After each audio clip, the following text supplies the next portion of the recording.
오늘은 이혼에 대해서 알아보도록 하겠습니다. 제가 어렸을 때만 해도 이혼 가정이 많지도 않았고 또 쉬쉬했어요. 그리고 제 학창 시절을 돌이켜보면 뭐 이혼을 한 집의 아이에 대해서 색안경을 끼고 보는 시선도 존재했던 것 같긴 해요. 지금 와서 돌이켜보면. 그런데 이제 2025년 현재 과연 그렇냐? 물론 뭐 그런 인식도 있을 수 있겠지만 정말 많은 사람들이 이혼하기 때문에 더 이상 그게 커다란 힘이 되지는 않는 것 같습니다. 우리의 인생사의 한 모습 중에 하나가 아닌가 생각이 듭니다. 이혼도. 이 결혼을 해서 이제 이혼을 하게 되는데 이혼하는 방식에는 두 가지가 있어요. 제가 예전에도 말씀드렸지만 협의 이혼의 방식이 있고 그다음에 재판상 이혼의 방식이 있어요. 근데 그 방식을 어떤 걸 취하느냐는 중요하지 않습니다. 결국 이혼을 하게 되면은 몇 가지들을 정리를 해야 돼요. 왜냐면 같이 살았기 때문에. 일단 이혼을 할지 여부를 따져야 되겠죠.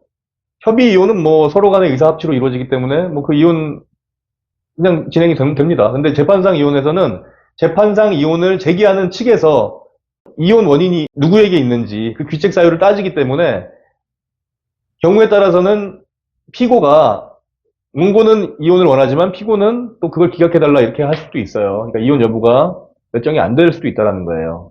바로. 그 다음에 정리해야 되는 것은 재산이죠, 재산. 공동 형성 재산을 정리하게 되어 있어요. 그걸 재산분할 청구권이라 그러는데 협의 이혼이 됐든 재판상 이혼이 됐든 재산이 있다 그러면 그걸 나누는 협의 내지는 그런 절차를 거쳐야 됩니다. 그리고 아이가 있다면 아이의 친권자가 누가 될 것인가 그리고 양육권자가 누가 될 것인가 부분이 정해져야 돼요. 협의 이혼, 재판상 이혼, 공이 그렇습니다.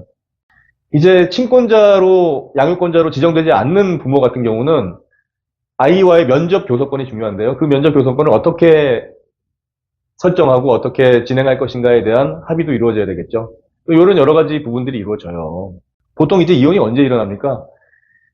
제가 이제 많은 상담이라든가 활동을 하다 보면은 두 가지인 것 같아요. 크게. 첫 번째는 경제적인 어려움. 두 번째는 외도겠죠, 외도. 배우자의 외도로 인해서 이혼을 결심하게 되는 경우들이 많습니다. 이런 경제적인 고통과 외도로 인한 또 뭐 폭행 협박이라든가 뭐 이런 것들이에요, 대부분.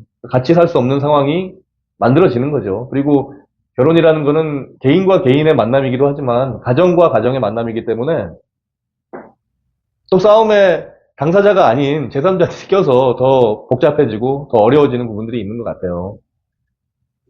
재산 분할 같은 경우는 이제 많은 분들이 관심을 갖고 계시는데 결혼 전에 재산, 각자 갖고 있던 재산은 원칙적으로는 포함이 되지 않는 게 원칙이기는 해요. 근데 그건 원칙이고 결혼 기간에 따라서 그 재산 분할 대상도 될 수 있다. 이렇게 보시면 돼요. 당연히 결혼 기간이 길다 그러면 결혼 전에 한 사람이 갖고 있던 재산도 결국에는 재산 분할의 대상이 될 수 있습니다.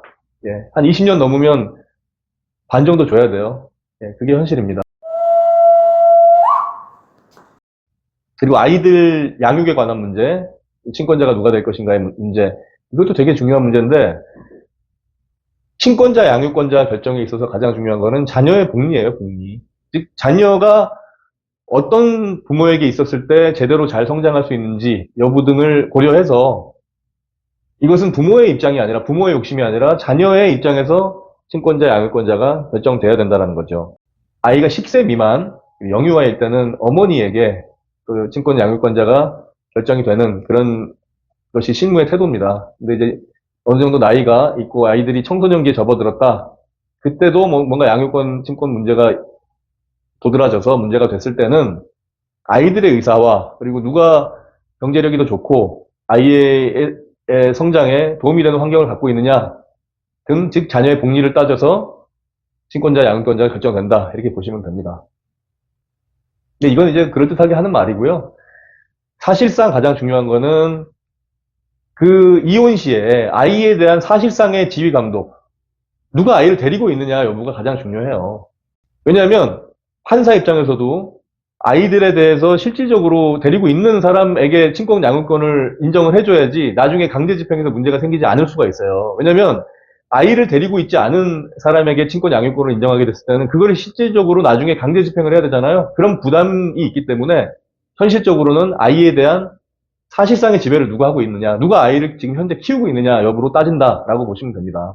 그렇기 때문에 아이들에 대해서 막 서로 쟁탈전이라 그러죠. 막 그런 일들도 벌어집니다. 그런 것들 때문에 경찰서도 가게 되고 진흙탕 싸움이 벌어지는 경우도 있어요. 아이들을 현실적으로 데리고 있기 위해서. 근데 그런 것도 한계가 있겠죠. 잘 조절하시면서 하셔야 돼요. 다만 아이를 무조건 키우겠다는 의지가 강하신 분이라면은 어느 정도 그런 부분들에 대한 것도 감수를 하셔야지 현실적으로 친권 양육권을 인정받으실 수가 있을 거예요. 그게 현실입니다. 면접 교섭권도 중요합니다.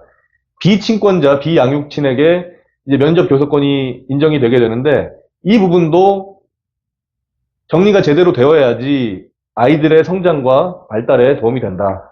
그리고 그 비양육친의 권리이기도 하고요. 예. 근데 이제 현실적으로 이혼할 무렵에 부부가 서로 사이가 안 좋잖아요. 그러다 보니까 이런 면접 교섭권을 방해하는 경우도 상당히 많아요. 그러니까 그 상대에 대한 어떤 증오의 감정 이런 것들을 상대에게만 풀어야 되는데 아이를 가지고 아이를 담보로 그렇게 애를 못 보게 한다라든가 그런 어떤 비인륜적인 일을 자행하는 부모도 있다. 근데 그거는 아이에게도 좋지 않죠. 아이는 아버지도 필요하고 어머니도 필요한 거예요. 그러니까 중요한 건 뭐냐면 부부가 끝난다 하더라도 그건 부부의 끝일 뿐이지 이혼을 시점으로 해서 새로운 어떤 양육의 파트너로서의 관계가 시작된다. 이런 개념으로 보시면 좋을 것 같아요.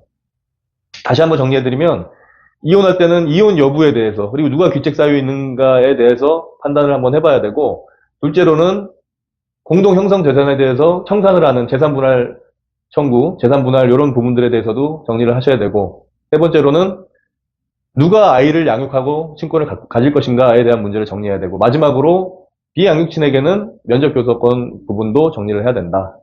이렇게 정리해야 될 부분들이 많습니다. 깔끔하게 정리해야지 새롭게 시작할 수가 있어요.